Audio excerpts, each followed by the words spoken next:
Ang pinakaunang nabili ko pala kay Zara is sapatos. Ito siya. Ayan. Ayan. Damit pa rin. Ayan. Puro siya mga naka-sale.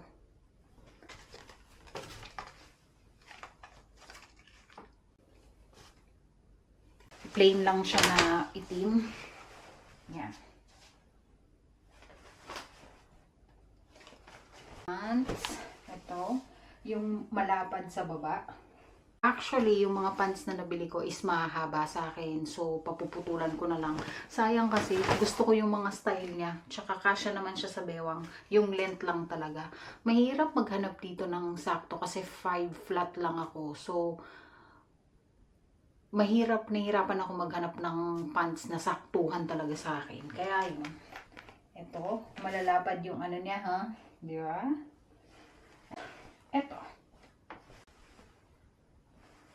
Susubukan ko pa kung gaano nga ba kaganda o maganda nga ba talaga ang quality ng Zara. So, ayun lang.